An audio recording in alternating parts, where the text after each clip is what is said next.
Bonjour, aujourd'hui petite vidéo pour vous faire un point sur le dossier qu'on vous avait communiqué il n'y a pas très longtemps concernant les abus de la part d'un huissier de justice dans le département 17 à La Rochelle. Donc ce matin nous nous sommes rendus sur place chez l'huissier de justice, on a demandé un rendez-vous qu'on aura vendredi. Je vais vous faire une petite explication de la situation. Donc c'est un de nos adhérents qui a eu une liquidation judiciaire en date du 23 novembre 2013.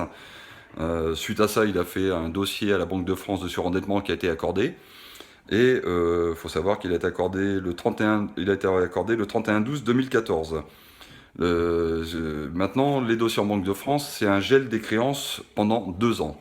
Donc c'est exactement ce qu'il a eu. Il a eu un gel des créances, soit jusqu'au 31/12/2016. Et ça comprend aussi le RSI qui est intégré dans ce dossier. Sauf que le RSI et les huissiers de justice, le 23/03/2015, donc pendant la période de gel, ont gagé le véhicule de la personne à la préfecture et envoyé plusieurs courriers de menaces de payer la somme, de donner tous les mois une somme quelconque. Donc voilà. Je répète, c'était pendant la période de gel, donc ce qui veut dire que en aucun cas ni le RSI ni l'huissier ne pouvaient faire quoi que ce soit pendant une période de 2 ans gelée à la Banque de France. Donc la personne qu'on a défendue, c'est Eric, c'est une personne qui est très active chez nous depuis des années. Donc il a eu son véhicule qui a été gagé par l'huissier alors qu'il ne pouvait pas le faire et il a déjà payé 300 € parce que l'huissier très souvent le relance de payer régulièrement, la semaine dernière encore.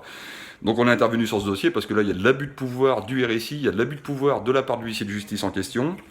Donc on a été déposé plainte, on a fait 2 commissariats tout à l'heure, et ça va finir devant le procureur de la République, et puis voilà, on va attaquer le RSI et l'huissier de justice en question qui a fait de l'abus de pouvoir, qui a fait de l'extorsion abusive de fonds et sans procédure de titre exécutoire. Donc là c'est du lourd quand même, on voit bien le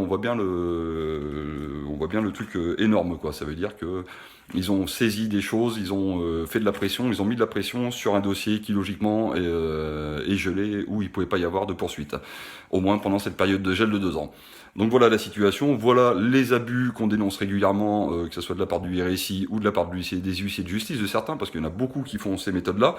Et croyez bien, on va pas lâcher le dossier et on va aller au bout parce que voilà, on voit ça très régulièrement et là c'est la fois de trop. Donc voilà, je vous souhaite une bonne journée et puis on vous tiendra informé de la suite. Salut.